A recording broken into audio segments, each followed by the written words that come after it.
Isaías capítulo 5. Agora cantarei ao meu amado o cântico do meu querido a respeito da sua vinha. O meu amado tem uma vinha em um outeiro fértil, e o cercou e o limpou das pedras, e a plantou de excelentes vides, e edificou no meio dela uma torre, e também construiu nela um lagar.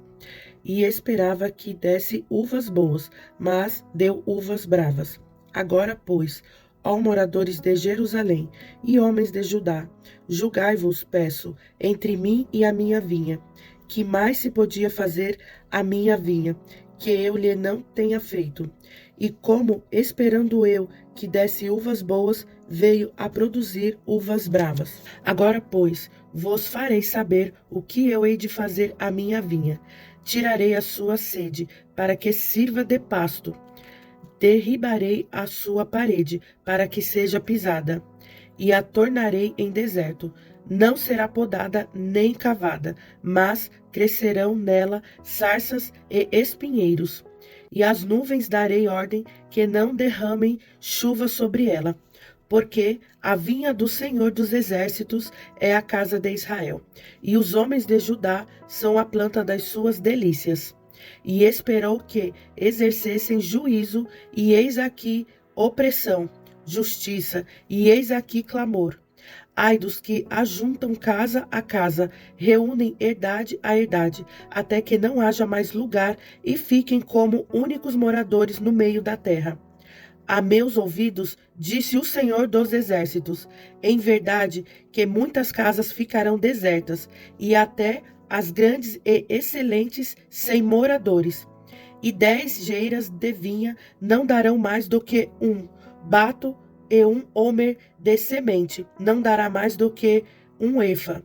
Ai dos que se levantam pela manhã e seguem a bebedice, e se demoram até a noite, até que o vinho os esquenta.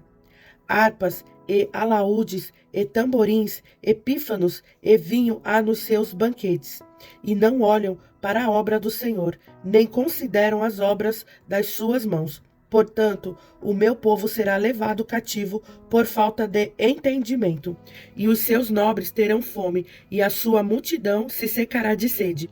Por isso a sepultura aumentou o seu apetite, e abriu a boca desmesuradamente, e a glória deles, e a sua multidão, e a sua pompa, e os que entre eles folgavam, a ela desceram.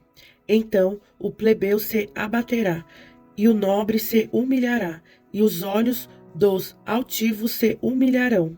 Mas o Senhor dos Exércitos será exaltado em juízo, e Deus, o Santo, será santificado em justiça. Então os cordeiros se passerão como em pastis seus, e os lugares pisados pelos gordos servirão de alimentos a forasteiros. Ai dos que puxam pela iniquidade com cordas de vaidade, e pelo pecado, como se fosse com cordas de carros. E dizem: apressa-se e acabe a sua obra, para que a vejamos, e aproxime-se e venha o conselho do Santo de Israel, para que o conheçamos.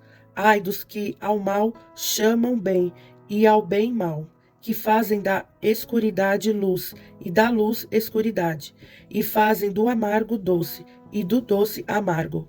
Ai dos que são sábios a seus próprios olhos, e prudentes diante de si mesmos.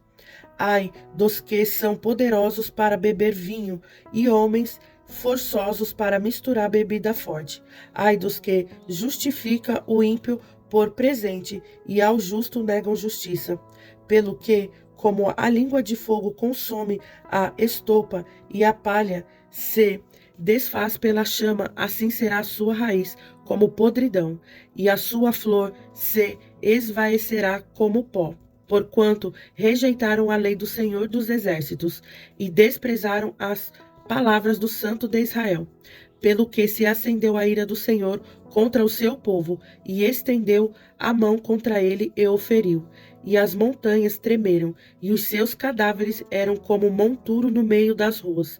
Com tudo isto, não tornou atrás a sua ira, mas ainda está alçada a sua mão, e ele arvorará o estandarte antes as nações de longe, e lhes assobiarás desde a extremidade da terra, e eis que virão apressadamente. Não haverá entre elas cansado, nem claudicante, ninguém tosquenejará, nem dormirá. Não se lhe desatará o cinto dos seus lombos, nem se lhe quebrará a correia dos seus sapatos. As suas flechas serão agudas, e todos os seus arcos retesados.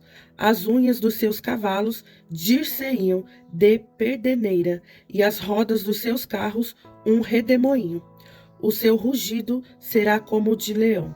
Rugirão como filhos de leão. Sim, rugirão e arrebatarão a presa, e a levarão, e não haverá quem a livre. E bramarão contra eles naquele dia, como o bramido do mar.